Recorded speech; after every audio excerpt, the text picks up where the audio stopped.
He's 50 years old, receding hairline, a bit pasty. He's not a guy who makes a living working with his hands. He's not a guy we'd pay attention to if we passed him on the street. But right now, at this moment, in this desert, right now we'd step the fuck out of his way. This is how the screenwriters of Breaking Bad introduce our favorite anti-hero turned villain, Walter White. They foreshadow his series arc from mediocre nobody to ruthless kingpin, an arc that is mirrored, albeit to a less extreme, in the first episode of Season 1, Pilot. Walt is a brilliant mind beaten down by failure to live up to his genius. He's haunted by the ghost of a fortune sold to his co-founders at Gray Matter Technologies. In his eyes, he should be a wildly successful, wealthy, and respected chemist. Instead, he has to work 2 dead-end jobs to make ends meet, and is disrespected and condescended to by everyone from his students to his boss. No. We talked about this. I'm short-handed, Walter. What am I to do? To his family. His self-esteem is in the toilet. He feels powerless, worthless, and disappointing. I think we can all identify a point in our lives when we felt powerless and desperate. When our circumstances felt so suffocating that we felt we may choke on them. Yes. Lung cancer. Inoperable. I'm willing to hazard a guess that none of us has turned to meth cooking in order to cope. But surely we've all done things we're ashamed of, given into base desires, turned to avenues we may feel regretful of.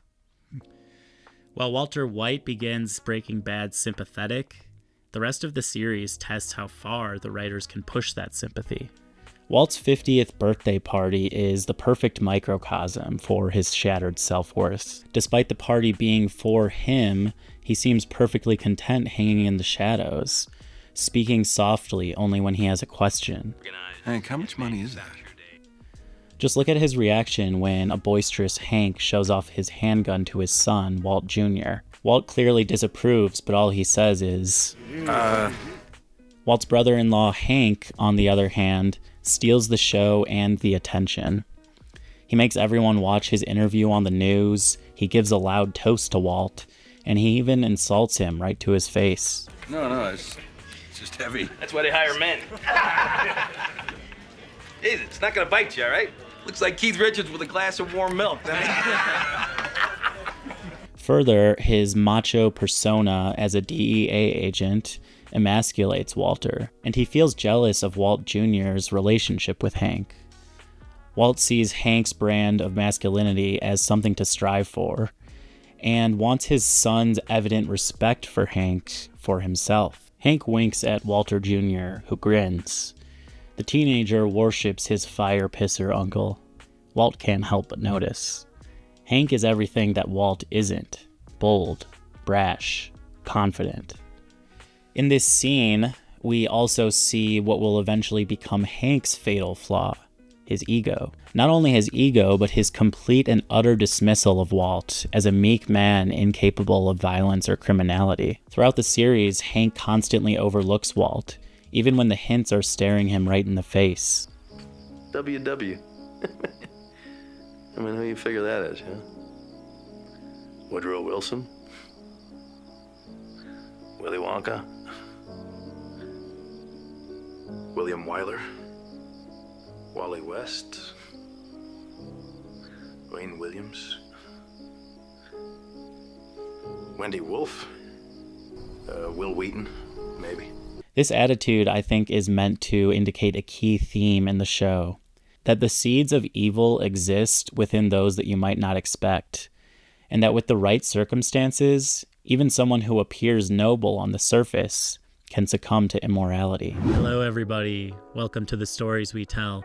I am Ryan, and I am very excited to bring you an announcement that I'm going to be doing an episode-by-episode analysis of what I think is the greatest TV show ever written, which is Breaking Bad, if you didn't catch that.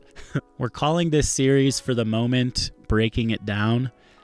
I'm not totally in love with the name, so if you have any suggestions, drop them in the comments. You ever want me to read anything, I could critique it for you. Oh. No. In this video, we're looking at the pilot episode, the very first episode where it all began. If you enjoy, I do hope that you'll subscribe and follow along on this journey with me. It's going to be quite a while.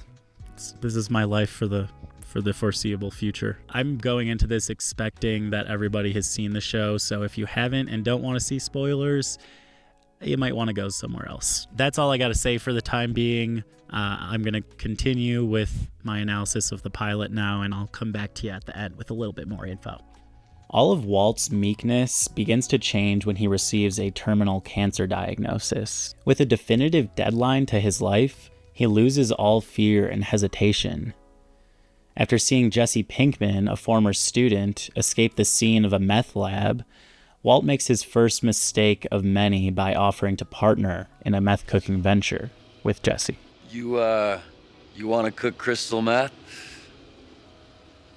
You and me. That's right. Wow. Either that, or I turn you in. Jesse is perhaps the best example of the growth, decay, transformation metaphor used at the start of the episode. Chemistry is the study of matter, but I prefer to see it as the study of change. It is growth, then decay, then transformation. As Vince Gilligan said, he's not meant to be a criminal. He's not cut out for it.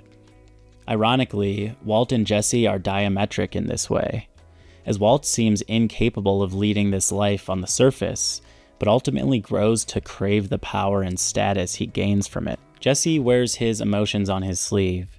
He feels deeply the sins he commits. He craves guidance and connection. He protects and sympathizes. He is the heart of the show, but we'll be dissecting him in further videos, because for now there's just not enough material to go off of. Anyway, Walt continues to act in an opposite way to how we understood him in the show's beginning. He fights off his son's bullies, one of whom correctly diagnoses him. Psycho. Standing here, Walt feels a kind of power, one brought on by an absence of fear. Off him, realizing more and more that he likes it. Then, after the first of many iconic meth cooking montages, Jesse brings two potential buyers back to the cook site, Crazy 8 and Emilio. When Emilio recognizes Walt from the DEA bust, Walt pleads for his life by offering to show them his recipe. But instead of teaching them his cook method, he concocts a lethal gas and locks them in the RV, presumably killing them in the process. A common reading of Walt as a character is that he's a good man corrupted by evil forces outside his control. You sure about that? You sure about that? You sure about that? His cancer diagnosis, his family's financial situation, his own physical endangerment. Our limits are tested as Walt commits murder in preemptive self-defense, as he watches Jane die of overdose, as he poisons a child in an act of manipulation, as he rises to a brutal, deathly, ruthless kingpin. We all reach a breaking point sooner or later with Walt, but the genius of the show is how believable his path towards monstrosity is. But I'd like to push back on the idea that Walt was ever a quote-unquote good man. His pride, his ego, his selfishness, his hunger for power, all these signs are evident from the very first episode. A good man does not turn to cooking meth in order to pay the bills. A good man swallows his pride and accepts help from his loving family and friends. A good man doesn't keep secrets from his wife. Walt simply was not a good man. He just never had been in a position to extol any real harm. Until now. To me, Walter White became so much more interesting when he stopped being a victim of the universe and he became a victim of himself. And the truth is, in hindsight, he was always a victim of himself. He says in that first clip you showed, you know, I never get to make my own decisions. Life has made decisions for me. You know, he is the architect of his own problems, as most of us are. The initial idea is, oh, you're going to take this good guy and you're going to make him bad. And what Breaking Bad really was, oh, he's this guy who always had this in him, and it's him kind of realizing that. In the final scene of the episode, having presumably killed two men, collected thousands of dollars from them, and escaped from what he thought was his sure demise, we see Walt climb back into bed with Skyler. Sex is used repeatedly in Breaking Bad to represent Walt's confidence and empowerment. The moments when his libido is high and he takes charge of his sexual relationship with Skyler are the moments when he feels powerful. Here we see the first sign that he likes what he's doing. His violent acts have invigorated him. This ending scene stands in stark contrast to Skylar's earlier birthday handjob, passionless and pathetic, on top of being a creative way to showcase the state of their marriage.